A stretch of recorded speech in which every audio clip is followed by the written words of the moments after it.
everybody, welcome back to Cinemasi. Halo semuanya, ketemu lagi sama gue Yaya.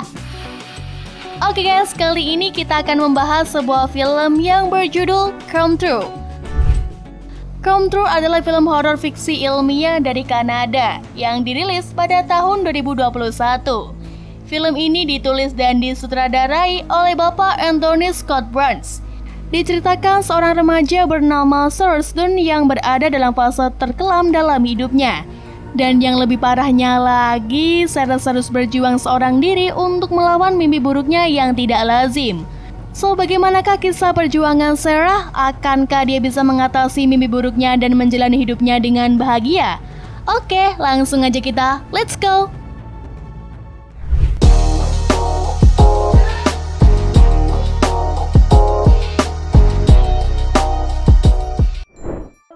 Di suatu pagi yang sedikit mendung, seorang gadis remaja bernama Sarah terbangun di perosotan taman komplek yang sepertinya dia sedang kabur dari rumah. Saat menyadari dirinya tidak memiliki siapa-siapa, Sarah memutuskan untuk pulang dengan mengendarai sepedanya. Masih dalam rangka kabur dari rumah, Sarah masuk ke rumah setelah memastikan sang ibunda pergi. Di rumah, Sarah mandi, sarapan, dan bersiap-siap pergi ke sekolah. Sepulang sekolah, Sarah mencoba menyelinap masuk ke kamarnya untuk mengambil beberapa barang yang ia butuhkan. Seperti malam sebelumnya, malam ini pun Sarah tidur di taman komplek. Di dalam tidurnya, Sarah bermimpi berada di sebuah tempat yang diselimuti kegelapan. Di ujung sisi terdapat sebuah pintu yang mengarah ke koridor, di mana di sepanjang sisinya terdapat mayat-mayat orang yang tergantung. Di ujung koridor terdapat lubang besar yang mengarahkan pada sebuah tempat dengan pilar-pilar besar. Dan di salah satu pilar terlihat seorang pria botak yang berdiri menatap ke arahnya. Singkat cerita, Sarah terbangun di bangku kelasnya. Tak lama bel pulang sekolah pun berbunyi. Sepulang sekolah, Sarah nongkrong di kedai kopi bersama sahabatnya yang bernama Zoe. Di salah satu space iklan yang ada di kafe tersebut, Sarah tak sengaja membaca sebuah brosur yang mengajak orang-orang dengan masalah tidur untuk bergabung, yang nantinya partisipan akan dibayar dengan sejumlah uang. Sarah pun tertarik dan dengan segera mendatangi alamat yang tertera pada brosur. Sesamanya di TKP, dia menyadari rupanya tawaran tersebut merupakan penelitian di salah satu universitas. Dan seperti penelitian-penelitian pada umumnya, di awal proses, partisipan harus melewati sesi wawancara dan cek kesehatan. Setelah itu, seorang mahasiswi bernama Anita menjelaskan bahwa eksperimen akan dilakukan setiap hari selama 2 bulan. Yang mana Sarah hanya diminta untuk tidur dalam keadaan rapid eye movement atau tidur nyenyak selama penelitian. Setelah selesai dengan sesi awal, Sarah diminta pulang terlebih dahulu sembari menunggu keputusan lebih lanjut dari pihak fakultas. Tak seperti malam-malam sebelumnya, malam ini Sarah menginap di rumah Zoe. Setelah berbasa-basi singkat, keduanya pun segera pergi tidur. Tapi bukan Sarah namanya kalau bisa tidur dengan mudahnya. Akibat mimpi buruk yang selalu menghantui tidurnya, Sarah pun tidak bisa tidur. Alhasil dia memutuskan untuk keluar dan pergi ke universitas. Di sana, Sarah bertemu dengan partisipan lainnya, yang mana beberapa di antara mereka sudah pernah mengikuti penelitian itu sebelumnya. Tak lama, Sarah diminta untuk memasuki ruangan penelitian.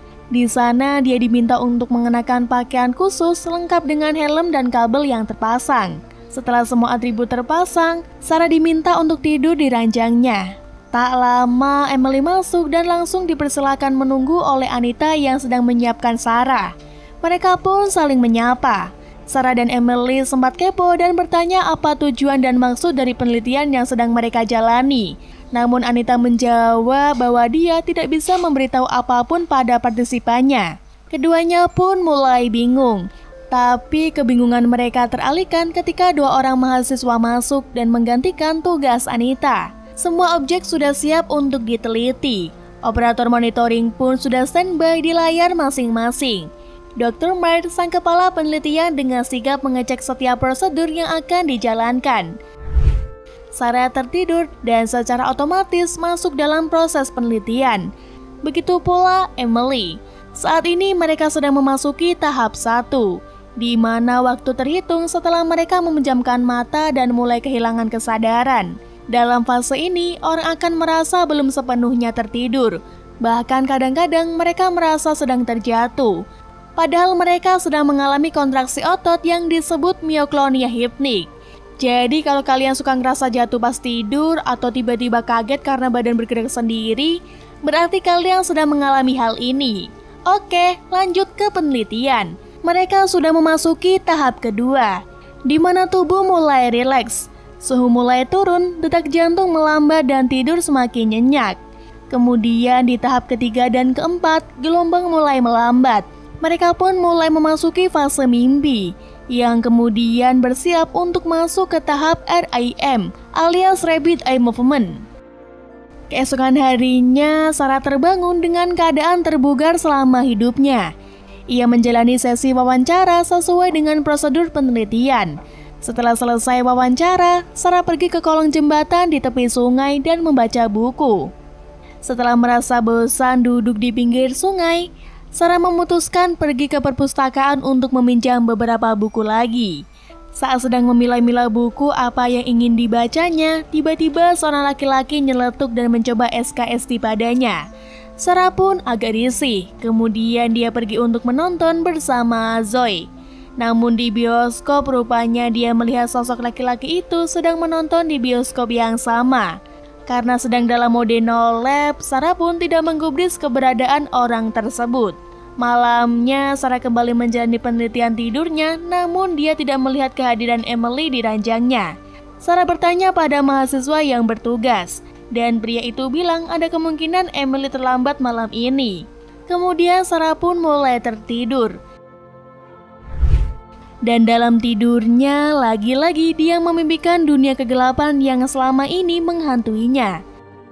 Di tengah fase REM-nya, Sarah terbangun karena mimpi buruknya. Ia menengok ke ranjang sebelah, namun nampaknya Emily benar-benar tidak hadir kali ini. Sementara itu, di ruang monitoring terlihat Dr. Marr yang sedang memantau perkembangan objek penelitiannya. Pagi harinya, Sarah kembali menjalani sesi wawancara. Anita menunjukkan beberapa foto yang diambilnya dari hasil penelitian mimpi milik Sarah. Akan tetapi, sepertinya Sarah belum paham apa maksud dari foto-foto tersebut. Hingga saat Anita menunjukkan foto terakhir kepadanya yang menampilkan pria botak yang sering muncul di mimpinya. Seketika Sarah pun kejang-kejang. Anita pun panik. Dia segera meminta rekannya untuk memanggil Riff yang sedang memantau di ruang operator. Tak lama Riff tiba dan Sarah sangat terkejut saat mengetahui bahwa Riff adalah laki-laki di perpustakaan tempo hari. Sarah yang sudah tidak kejang-kejang lagi kemudian menangis terseduh-seduh saat melihat sosok Riff di hadapannya. Setelah sedikit lebih tenang, Riff mengajak Sarah untuk berbicara berdua di kantin. Sarah sangat marah padanya karena dia merasa seperti sedang diuntit. Harga dirinya terluka dengan sikap yang Riff tunjukkan padanya. Namun Riff hanya bisa diam karena tidak bisa memberikan penjelasan apa-apa. Di sisi lain, Dr. Marr sedang memarahi Anita karena melakukan wawancara dengan sembrono. Anita dianggap melakukan penelitian tanpa memperhatikan prosedur yang seharusnya, karena dirinya tak pernah menganjurkan siapapun menunjukkan foto yang berkaitan dengan penelitian pada partisipan. Setelah meminta maaf, Dr. Marr pun mempersilakannya kembali pada tugasnya. Kembali ke Sarah. Setelah Riff kembali, Sarah pergi ke laundry. Tak lama dia mendapatkan telepon misterius. Awalnya dia kira panggilan tersebut dari Zoe, namun orang di seberang telepon tidak berbicara sama sekali. Setelah menutup panggilan, keadaan menjadi aneh dan Sarah pun pingsan. Sarah terbangun oleh seorang ibu-ibu yang membangunkannya karena melihat ponsel Sarah yang dicuri oleh anak-anak berandal. Sarah tersadar dan mencoba mencari pelakunya, namun nihil. Dia tak menemukan siapapun di luar. Dengan segera, Sarah bergegas melaju sepedanya menuju ke rumah Zoe. Namun nampaknya Zoe sekeluarga tidak sedang berada di rumah. Malamnya, Sarah memutuskan untuk bertemu dengan Riff di kolong jembatan tempat biasa dia nongkrong. Sarah bertanya apa yang sebenarnya mereka lakukan padanya. Karena semenjak Anita menunjukkan foto-foto aneh tadi pagi, hidupnya jadi semakin kacau dan menakutkan. Awalnya Rif enggan memberitahu, namun karena Sarah memaksa dan mengancam akan berhenti, dengan terpaksa Rif membawa Sarah ke lab penelitiannya. Di sana Rif menjelaskan padanya tentang cara kerja alat yang bisa membaca mimpi seseorang. Sarah pun terkesan bercampur bingung saat melihat rekaman mimpi-mimpi buruknya yang selama ini dialaminya. Namun mereka harus berhenti saat terdengar ada orang yang masuk ke lab tersebut. Singkat cerita, Sarah kembali melanjutkan tugasnya sebagai objek penelitian. Kali ini Rif dan kawan-kawan mendapati hampir semua partisipan mengalami mimpi yang sama, yaitu pria botak menyeramkan. Dan Rif pun mengatakan bahwa dirinya juga sering memimpikan makhluk tersebut semenjak usia 6 tahun. Tiba-tiba Sarah keluar dari fase REM yang membuat dirinya kejang-kejang. Tak lama Sarah terbangun dan bergegas untuk pergi. Namun Anita yang sudah berada di ruangannya mendapati bahwa mata kiri Sarah berdarah. Sarah tambah emosi dan berlari keluar. Rif muncul dan mencoba mengejarnya. Namun Sarah sudah melaju sepedanya dengan cepat dan mencari Zoe di salah satu klub malam. Rif pun tak mau menyerah begitu saja. Dia terus mengejar gadis itu sampai dapat. Sementara itu di lab, Anita dan kawan-kawan sedikit panik saat melihat Bill dan Aaron bangun dari tidurnya. Anita segera meminta Lel menghubungi Rif, namun belum dapat menghubunginya, tiba-tiba Dr. Meyer muncul. Dia pun menanyakan keberadaan Rif, namun Anita menjawabnya dengan mengatakan bahwa Rif pulang sebentar. Sementara Rif rupanya tengah terkejut saat menemukan Sarah yang pingsan di pojokan ruangan. Dia pun membopongnya dan membawanya ke tempat yang lebih aman. Kembali ke lab, Dr. Meyer CS mendapati perkembangan dengan penelitian mereka. Partisipan mulai membawa mimpi mereka ke kehidupan nyatanya alias berhalusinasi. Dari layar monitor terlihat pria botak yang selama ini menghantui mereka. Nampak sedang berdiri di depan ranjang masing-masing. Namun keadaan jadi runyam saat tiba-tiba makhluk tersebut menyatu dengan para partisipan. Adegan berganti. Sarah terbangun di sebuah ruangan di apartemen milik Rif. Dia bangun dan mencoba melihat sekeliling. Di sana dia mendapati alat-alat yang berhubungan dengan penelitian mimpi buruknya. Dan di dalam sebuah kamar terlihat Rif yang sedang tertidur dalam keadaan tidak lazim. Matanya terbuka. Alat-alat lab menempel padanya serta seluruh tubuhnya diikat kencang menyatu dengan kasurnya. Dan dari layar monitor terlihat dia sedang bermimpi tentang si pria kepala botak.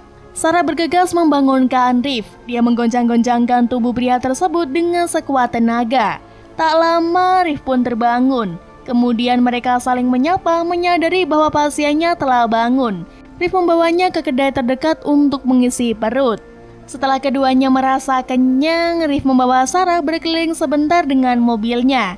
Dan dari sinilah muncul benih-benih cinta antara keduanya. Sesamanya di rumah, mereka pun langsung melakukan indahoy dengan hotnya. Namun belum sampai klimaks, Sarah tiba-tiba melihat sosok pria botak di balik tubuh Rif. Sarah pun kolaps seketika.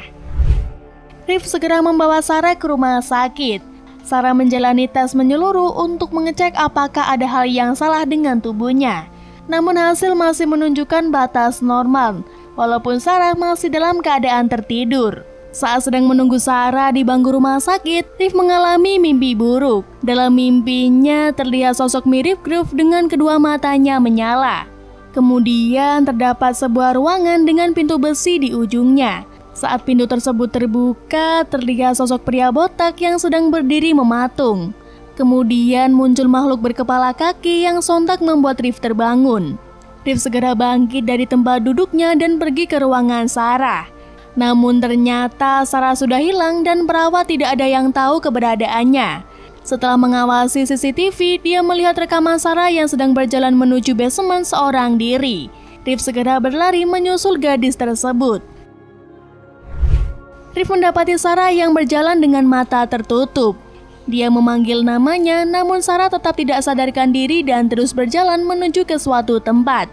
Dengan segera, Rif menelpon Anita dan memintanya untuk membawakan alat-alat yang tertinggal di lab. Dengan sedikit enggan, Anita pun akhirnya setuju. Anita tiba saat mereka sudah berada di sebuah jembatan kota. Rif menghampirinya dan mengambil alat penelitiannya dari mobil Anita, dan kemudian memasangkan alat tersebut pada Sarah. Perlahan-lahan mereka mengikuti Sarah sembari memantau apa yang sedang Sarah mimpikan. Sarah menggiring mereka ke sebuah hutan yang terletak di tepi kota. Dari balik monitor mimpi, mereka menangkap gambaran sekelompok pria botak yang sedang berbaris menatap mereka dengan mata yang menyala. Dan di ujung barisan kelompok tersebut terdapat sebuah bangunan dengan pintu masuk yang panjang. Di sini Anita sudah mulai parno dan berniat untuk memanggil taksi untuk pulang. Namun Rif dengan rasa keingintahuannya yang tinggi memaksanya untuk tetap berada di sekitar Sarah. Sementara Sarah terus berjalan menuju sebuah tempat yang mana jika dilihat dari monitor mimpi, terdapat sebuah cahaya yang mirip dengan cahaya kapal UFO. Saat masih mengamati mimpi yang dialami Sarah, tiba-tiba terdengar suara nada dering ponsel, yang ternyata adalah ponselnya Sarah. Rif pun mengambil ponsel tersebut, dan menggeser slide yang tertera pada layar. Dan dengan otomatis Sarah terbangun dari mimpi buruknya. Walaupun kelihatannya seperti kesakitan, akhirnya Sarah pun tersadar dari mimpi anehnya. Rif pun segera menghampiri Sarah dan memeluknya. Mereka pun memutuskan untuk kembali dengan berjalan kaki karena tidak bisa mendapatkan taksi. Di perjalanan, Sarah menyadari bahwa Rif menemukan ponselnya yang hilang. Dan saat melihat jamnya, ponsel otomatis menunjukkan pukul 10:10 malam. Begitu pula jam tangan yang dipakai Rif. Mereka pun menyadari bahwa saat ini mereka sedang ada di dalam dunia mimpi. Trio Wowo pun berlari cepat yang mereka bisa. Kemudian tiba-tiba Rif dan Anita menghilang ditarik oleh entah apa itu. Sarah tersesat, dia tidak tahu harus lari kemana.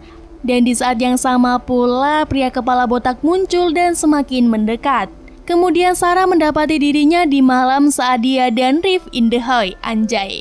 Tanpa disadari, Sarah telah mencoblos kedua bola mata cinta satu malamnya itu. Dia beranjak dan menuju ke toilet.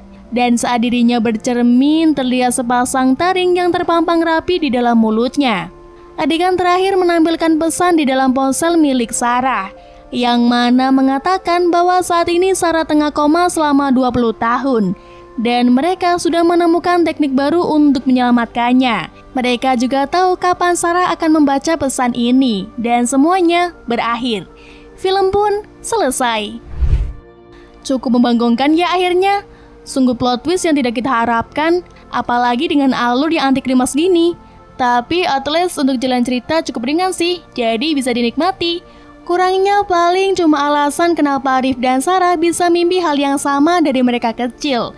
Kita nggak pernah tahu kan ya, tapi ya udahlah daripada pusing, mending udahan dulu aja ya. Sampai ketemu lagi di alur cerita berikutnya and see you, bye-bye.